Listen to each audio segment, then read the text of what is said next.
Hello and welcome to The World Now. We'll begin here in Africa, where leaders of the Economic Community of West African states have resolved to urgently review efforts to activate a standby force for counterterrorism operations in areas infested by terrorist groups.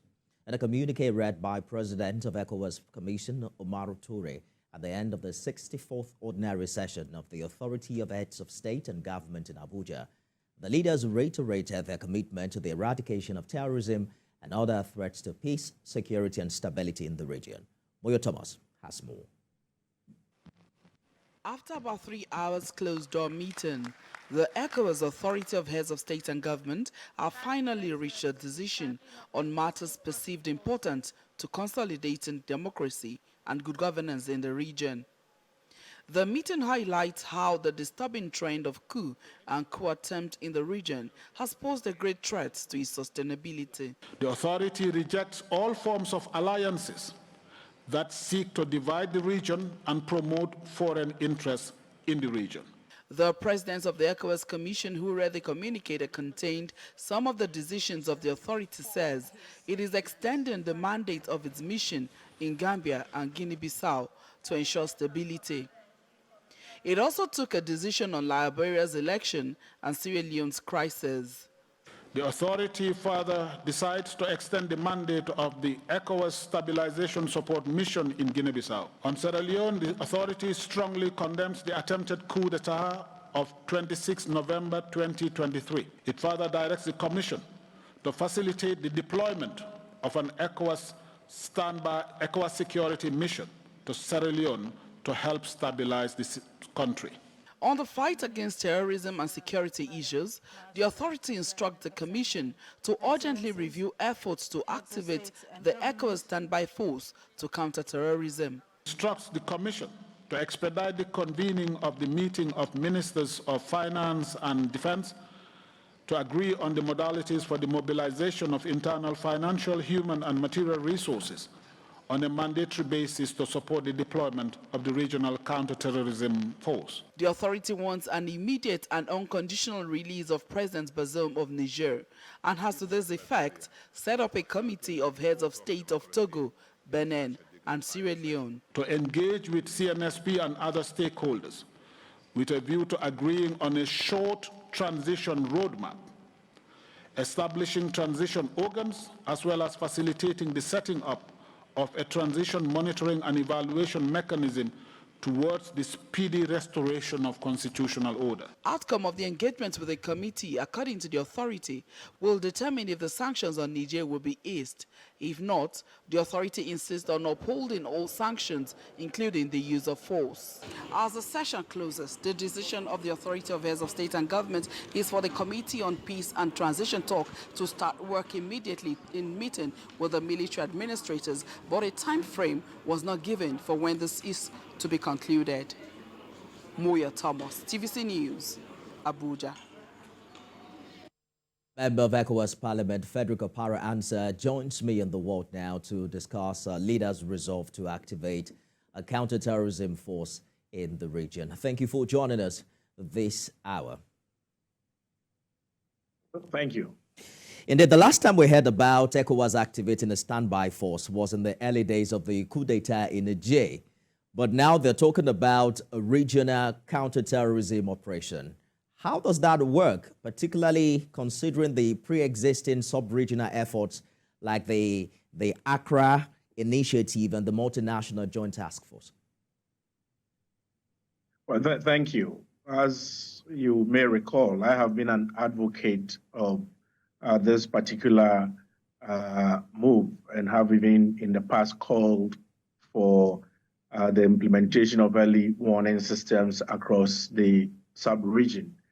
Given the broad borderline that we have in the Sahelian region and the difficulty in policing this particular area, and also the fact that the instabilities around the northern part of the continent, particularly Libya, caused the proliferation of small arms and its downward movement into the West African or the ECOWAS region.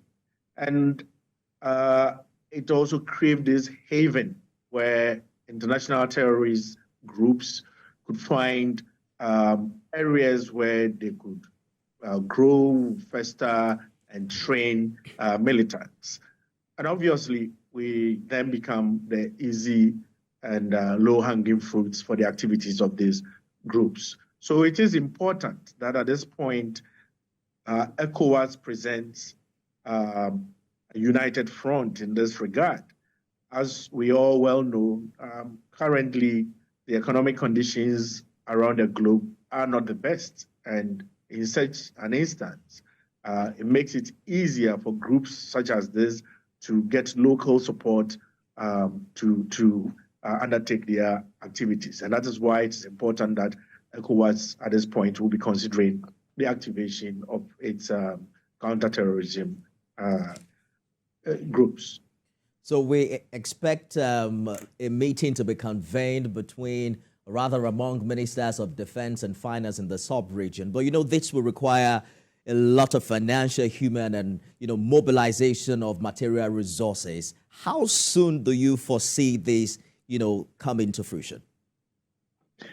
Well, it is true that this requires a lot of financial muscle, but the flip side is that our security is threatened. We've seen pre-COVID, pre-Russia-Ukraine, where all the governments in the sub-region were democratically elected. And currently we are talking somewhere about a quarter now of these governments have been overthrown. And apart from that, you have a number of terrorist incursions also occurring in a number of our countries. And so it's important that we don't spare any cost in activating this particular military police joint forces, which would be able to counter terrorism within our countries.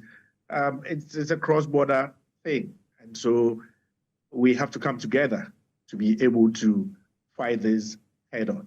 And I believe that our governments must spare no cost in ensuring that they protect the security of the sub-region. It's also very obvious which of the West African countries will be expected to bring the bulk of the money, but that might be a conversation for another time. ECOWAS is also talking about a short transition period in Niger and the release of President Bazoum. But the sub-regional bloc is still threatening military action if this doesn't pull through. How much, how much of a deterrence will that be? Because there are mixed reactions within the sub-region as to whether or not ECOWAS should hold this path. Well, the moment ECOWAS held its hand back and allowed a number of countries to suffer these military coup d'etats, where you currently have about 3 or 4 such countries even threatening to form their own federation, then it becomes a major challenge trying to use the stick to deal with this matter. You may probably at this point be talking more about using a carrot approach and ensuring that we have a smooth transition back to constitutional democratic rule. Otherwise, I cannot foresee any military intervention that will be short-lived in any of these affected countries. None of them have terrain that is easy to militarily cover in a short span of time. I dare say, be it Mali, Guinea, Burkina, any of these countries have very, very difficult terrain to mount any significant military operation and hope to succeed in a short span of time. If you are not careful, what you may end up having is drive out the military government to occupy, say, the northern parts and probably the larger parts of the country and try to protect a small government in the nation's capital, which will not solve the problem. So I think at this point, it's important that the authority of heads of government of ECOWAS look for a plan that involves more dialogue and trying to get them to hold elections as quickly as possible and return to constitutional democratic governance. Well, it's hard to tell whether ECOWAS has been able to, pull its weight to stop the hijack of democracy in the African countries, but we'll see how that goes. Frederick Opara Ansah, former member of ECOWAS Parliament, thank you so much for talking to us on the news this hour. Thank you.